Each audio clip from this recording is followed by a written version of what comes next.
Muy buenas noches, amigas y amigos, otra vez junto a ustedes para compartir unos minutos, para que usted nos vea, para que podamos leer lo que nos escriba aquí entre tres amigos que nos hemos conocido en el ciberespacio, gracias a esta posibilidad que tenemos hoy en día en las redes sociales de conversar entre tres ciudades. En principio está en Cochabamba nuestro amigo Hugo Marcelo Valderrama. Oye, está haciendo frío, ¿cómo está por allá el clima? Hola José Luis, saludos a la audiencia. Hoy está frío en Cochabamba, particularmente hoy ya estábamos con mejor clima, pero hoy descendió de golpe. Todo el día ha estado frío, bastante frío. Y en La Paz, ¿qué tal, Mario Molina? ¿Cómo está el clima? Imagino que ya, bueno, tú estás acostumbrado al clima, nosotros no tanto al frío en Santa Cruz. Aquí tuvimos vientos huracanados, está haciendo mucho frío, la gente tuvo que sacar otra vez las chompitas. Miren cómo estamos enchompados. ¿Cómo andan en La Paz? Bueno, en principio el clima está ya, yo creo, pasando el invierno duro. Hemos tenido días soleados y, bueno, estamos, creo, con el clima de la época sin que sea demasiado agudo el frío. Buenas tardes, Hugo. Hola, José Luis. Hablar en nuestro país sobre la práctica del periodismo es siempre algo importante, especialmente cuando vemos que mucha gente profesional del medio periodístico que acaba de salir de la universidad todavía tiene dificultades para desempeñar esta función tan importante en la vida social, política y económica de un país. Por ejemplo, Hugo casi siempre trata de difundir información económica sobre lo que está pasando, y la prensa no se hace reflejo de este tipo de informaciones. Algo que a mí me llama la atención es el periodismo improvisado, el periodista que improvisa, que se improvisa, el medio lo improvisa y el mismo periodista no se prepara adecuadamente para el trabajo que va a realizar. Los vemos ahí en las entrevistas a los periodistas sin hacer preguntas, no tienen un cuestionario de fondo, se van con una preguntita. Y normalmente lo que hacen es difundir lo que el entrevistado o la autoridad política, en este caso, quiere decir, pero sin mayores cuestionamientos. Ya ha desaparecido aquel periodista que busca qué está detrás de las cortinas, qué hay detrás de las cámaras, detrás de las pantallas. Este sería el tema de apertura. No sé si ustedes quieren conversar de otro tema. Aquí en Santa Cruz tuvimos también un gran espectáculo político partidario en el Cambódromo del MAS, así que podemos charlar de muchos temas. A ver, José Luis, yo soy un aficionado al periodismo desde muy joven. Yo tuve programas de radio a los 16 años, etcétera. Pero hay una cosa, yo noto el problema básico, y te lo digo esto como profesor de la carrera, yo soy profesor de comunicación social, y el tema es de que al periodista le han hecho creer que ser licenciado en comunicación social es el todo, por lo tanto ellos son la autoridad máxima en muchos temas, lo cual no es cierto, ¿ya? Lo cual no es cierto, porque la carrera de comunicación social es un mar de ancho, pero un centímetro de profundidad, o sea, tocan, picotean cosas, y se da el caso, mira, yo he sido entrevistador de televisión y he sido entrevistado en televisión. Y sucede que comúnmente el periodista no sabe, o sea, no tienes un periodista especializado, por ejemplo, en temas económicos, ya, no tienes un periodista especializado en temas de política o en otros temas. Cuando me tocan entrevistarme a mí, y te lo voy a decir, no te voy a decir qué red por no quemarlos. Para no que genera problemas. Sí, me pedían que yo prepare las preguntas. ¿Así? Señor, Claro, queremos que le preguntemos, así, ¿qué sí, quisiera hablar? Sí. Y no fue una, fue varias veces, ¿no? Que me mandaban un correo electrónico 2 días antes y me decía, mire, mándenos un temario, más o menos, de lo que usted quiere hablar y más o menos qué preguntas quiere que se le haga. O sea, básicamente para eso me entrevisto yo solo.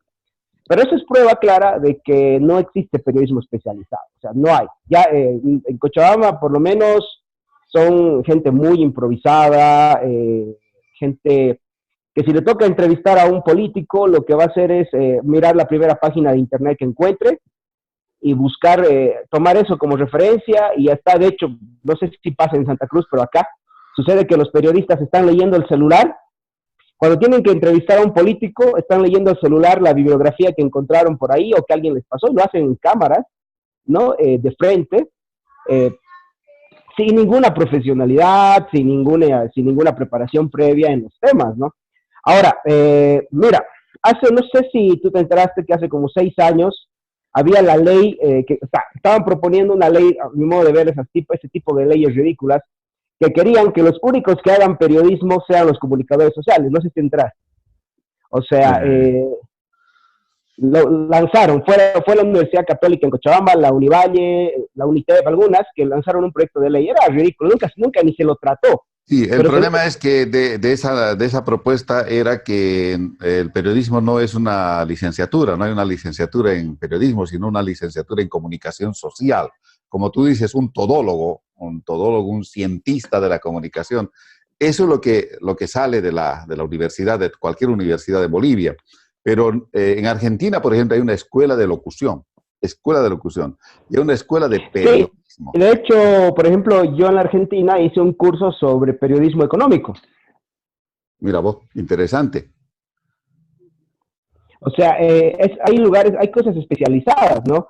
Porque no es lo mismo entrevistarle o hacer una entrevista, por ejemplo, a un futbolista que a un economista o que a un político. O sea, cada cual tiene su campo de acción. Y el problema es que acá al periodista lo ponen a entrevistar todo.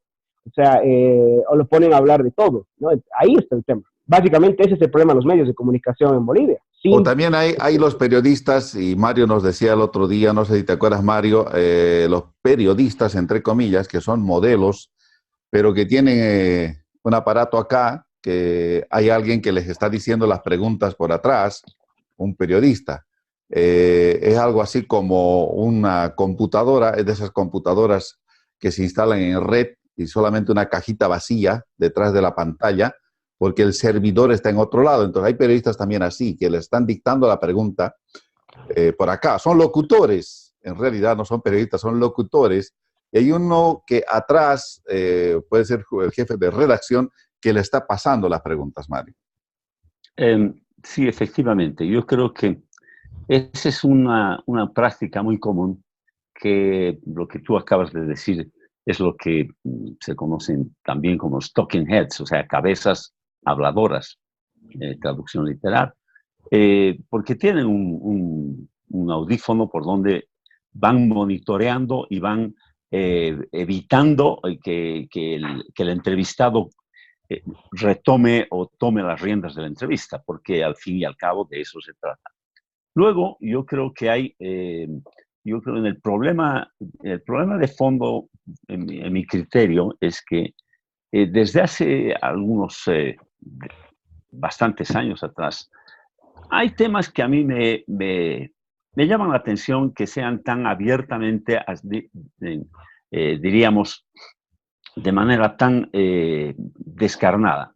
Si ustedes entran a CNN, tienen a Amanpour, esta conocida periodista del medio, y los repiten otros periodistas también de CNN y dicen: yo no soy neutral, yo no quiero ser neutral, yo soy objetivo. Es un dogma, de tal manera que como si la objetividad existiera, como si fuera posible que el ser humano sea absolutamente objetivo, una especie de Dios por encima de todo. Esta es una de las, yo creo, de las variables que hay que ver en el tema.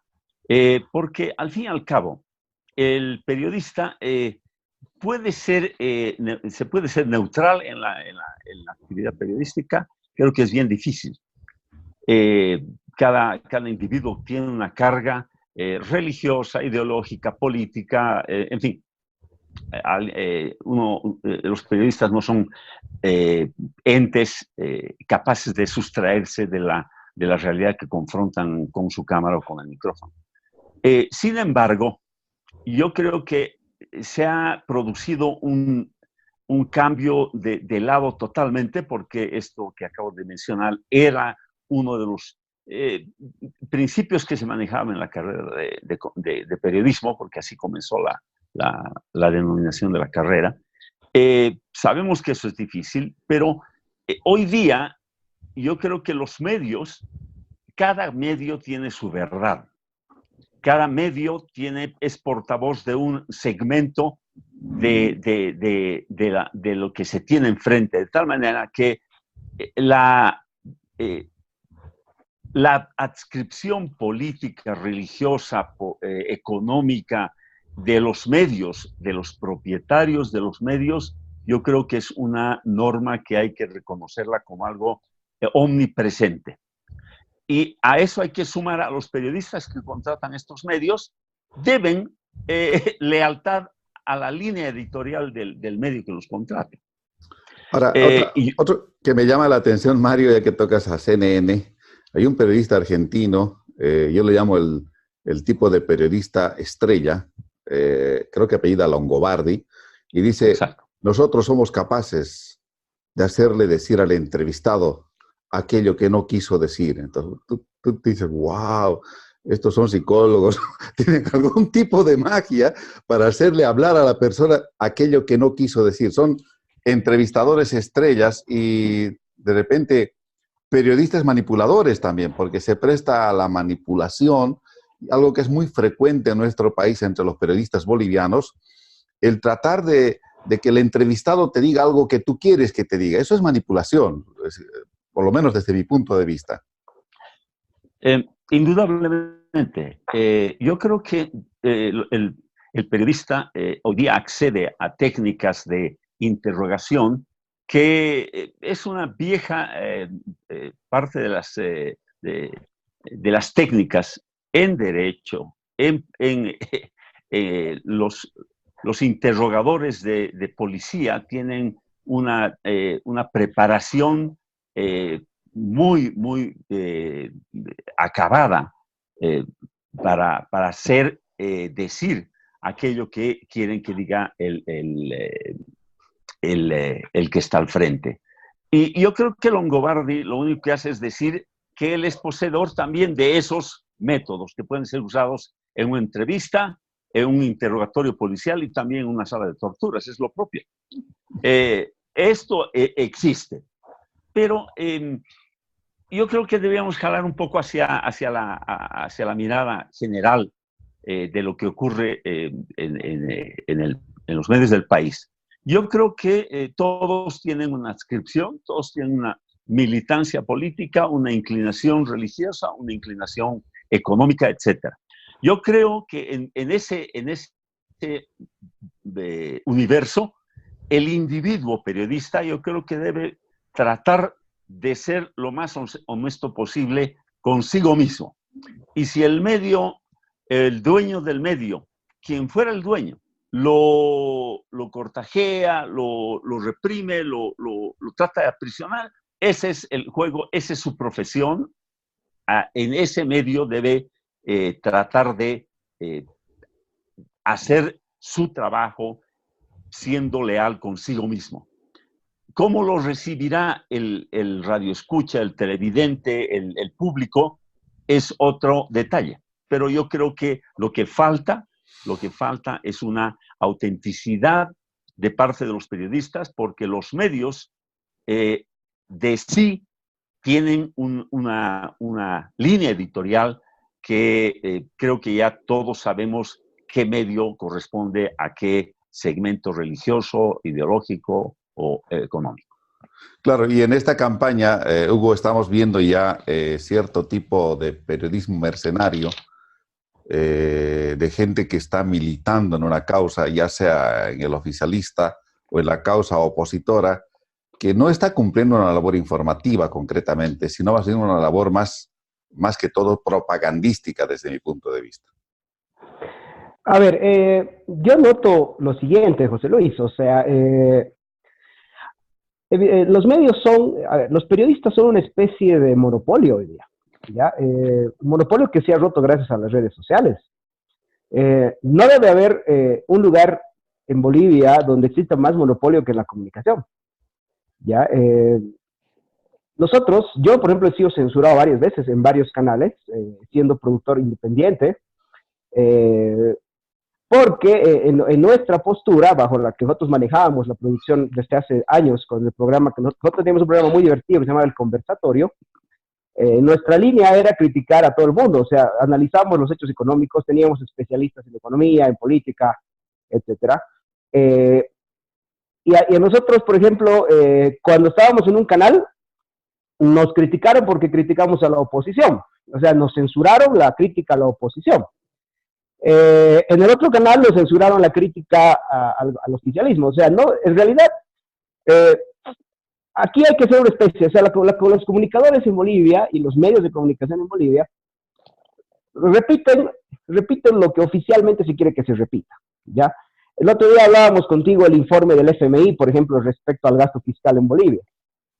Eso es del 10 de julio. Mira, estamos en el 3 de agosto y hasta el día de hoy ningún medio ha tocado ese informe. Ninguno. Y es un informe que está colgado en la página del FMI hace 2, 3 semanas.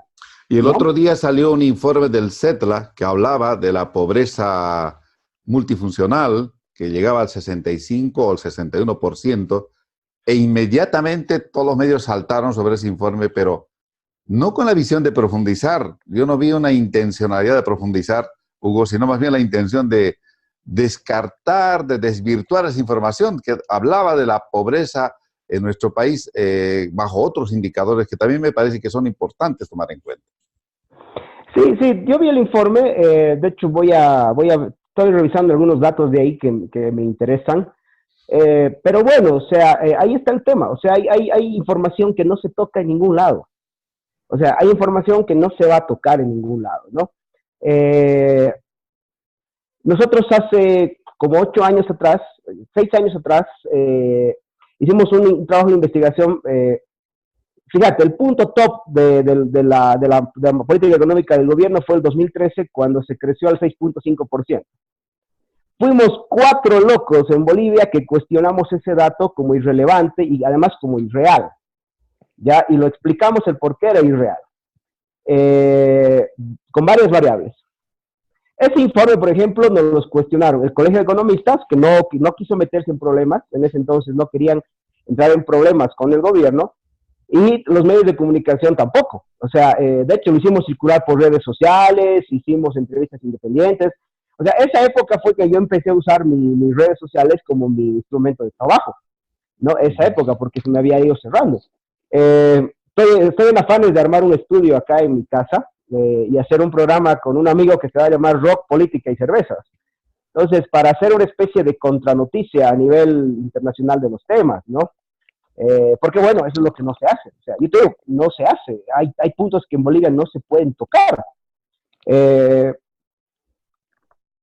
Temas muy serios que no se pueden tocar, y ningún medio los toca porque en general los medios son estado dependientes, ya sea o porque el 70%, entre el 70% al 90% de sus ingresos vienen por publicidad del Estado, o simplemente porque el Estado es el dueño de los medios. O sea, y entonces hay temas que no se van a tocar nunca. Ya se toca lo menos polémico que puede haber, ¿no? Pero después lo demás no se toca.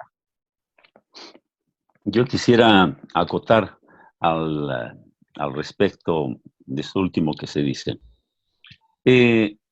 Yo creo que hay, de hecho, una diáspora muy grande en la forma de hacer periodismo hoy día en todos los medios, sean escritos, televisivos, radiofónicos, porque no tenemos una identidad como país para hacer comunicación. Somos un país seguidista de, entre comillas, modas o tendencias que aparecen. El tema de los cocineros matutinos, uno ve en Europa, en canales argentinos, y aquí por lógica consecuencia, por eco, terminamos enterándonos de cómo se prepara determinado plato a las 7 de la mañana. El modelo de los saltimbanquis, de los que bailan y tienen que estar haciendo monerías delante de la cámara desde las 7 de la mañana, es otra tendencia, pero somos seguidistas. Yo quiero rescatar aquí en la ciudad de La Paz el canal RTP, es el único que precisamente a contracorriente dice: nosotros somos el canal que ni bailamos ni cocinamos desde las 7 de la mañana, y están tratando de reintroducir las noticias y el análisis de la situación política, económica, etcétera, del país. Yo creo que es meritorio. En cuanto a la radiofonía, yo creo que hay una pérdida de identidad. La locución está a cargo de gente que ni siquiera ha pasado por aulas académicas, de tal manera que es un problema a partir de la dicción, mucho menos el tema de preparación y especialización. Yo cierro mi intervención señalando que lo que sí digo, lo que dijo hace un momento Marcelo, la falta de especialización en los periodistas es acongojante. No hay un solo periódico que haga seguimiento a un determinado tema, llámese minería, llámese petroquímica o manejo del crédito fiscal. No hay especialidad en absoluto. Y esto se replica también en los medios televisivos.